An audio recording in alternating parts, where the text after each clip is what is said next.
আমি অপপ্রচার নিয়ে চিন্তিত না। কেউ আমার নামে মিথ্যা প্রচার করছে, মিথ্যা বলছে, সেটা নিয়ে আমি চিন্তিত না, কারণ আমাদের অনেক কাজ আছে। কিন্তু কাজ রিলেটেড আজকে আপনাদের সম্মুখীন আসা, বিকজ 12ই ফেব্রুয়ারি আমাদের আকাঙ্ক্ষার নির্বাচন, সেই নির্বাচনে আমি জয়ী হয়ে এসেছি, আল্লাহ তাআলার অশেষ রহমত। কিন্তু সেই জয়ের জয় পাবার আগ পর্যন্ত অনেক চড়াই উতরাই আমাদের পার হতে হয়েছে।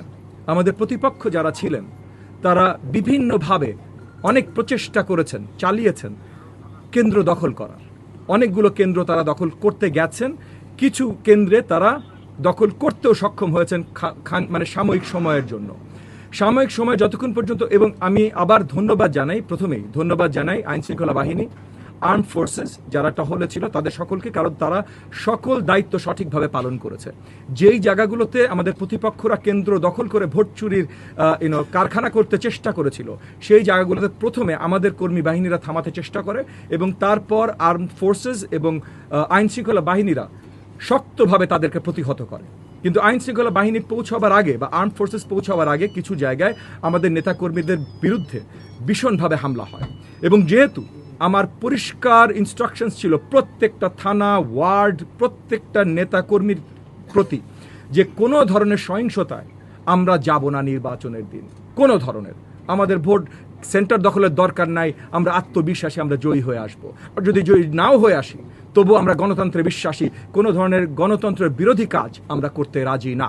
প্রত্যেকটা নেতাকর্মীকে এটা পর্যন্ত ওয়ার্নিং দেওয়া ছিল যে তাদের নামে যদি কোনো ধরনের অ্যাকচুয়াল এভিডেন্স আমি খুঁজে পাই যে তারা আগ বাড়িয়ে কোনো একটা সহিংসতায় জড়িত হয়েছে বা তারা সেন্টার দখল বা কোনো কিছু অরাজকতা করতে চেষ্টা করেছে, ওই মুহূর্তে আমি বিএনপি হাইকমান্ডের সাথে কথা বলে তাদেরকে ইমিডিয়েট সারা জীবনের জন্য দল থেকে বহিষ্কারের আদেশ এনে দেব। সো এই জায়গা থেকে আমাদের পরিষ্কার ইনস্ট্রাকশন ছিল, এবং আমাদের নেতাকর্মীরা কোথাও কোনো অরাজকতা সৃষ্টি করে নাই।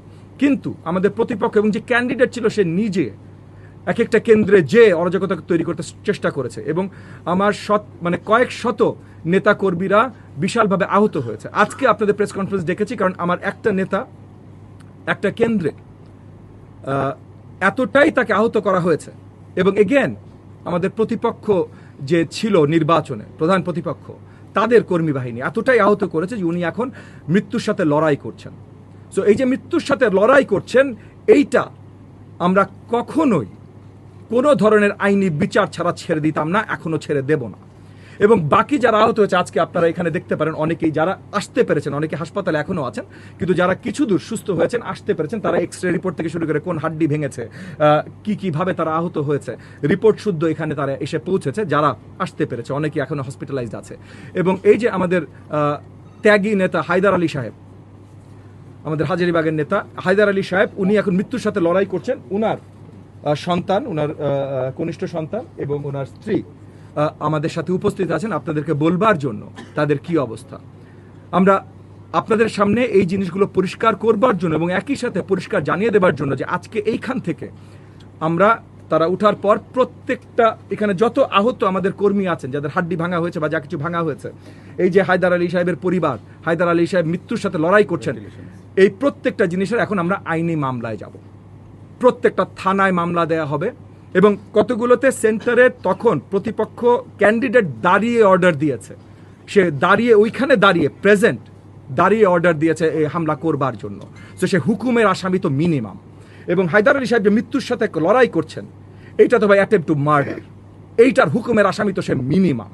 এই প্রত্যেকটা মামলা আজকে এইখান থেকে বের হয়ে আপনাদেরকে আগে জানিয়ে দিচ্ছি, যেন কেউ না বলতে পারে যে ববি হাজার যেইটা করে বা সেইটা করে।